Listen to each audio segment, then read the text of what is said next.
ni saa 5:15 usiku hapa Dar es Salaam, na hawa maaskofu wamefika hapa usiku sasa hivi kwa sababu ya taharuki iliyotokea, kwamba tunaona hapo polisi wamekuja kuzunguka kanisa la Ufufuo na Uzima hapo Ubungo, na maaskofu hao wamekuja haraka kukimbia kuja kusikiliza ni nini kinachoendelea. Of course hata mimi mwenyewe sijajua kinachoendelea, lakini naona hapo nje kuna defenders za polisi kama 3 hivi wamekuja kuzunguka kanisa.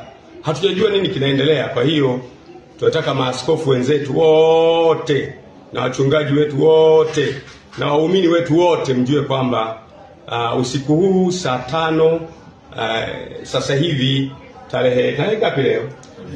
Tarehe 2 tumezungukwa hapa na polisi hapa. Sijui wanataka kufanya nini, na maaskofu wamepata taharuki, wamekimbia usiku huu kutoka madhehebu mbalimbali kuja kuangalia ni nini kinaendelea kufanyika. Kwa hiyo nitaendelea kuwajulisha, lakini kwa ufupi ni kwamba kuna watu wamefika hapa kanisani. Tunaona defender, hatujajua ndio polisi au ndio watekaji wenyewe. Nafikiri ni polisi, tunaona ni gari za polisi, lakini tuendelee kuwasiliana, tutajulishana cha kufanya. Asanteni sana.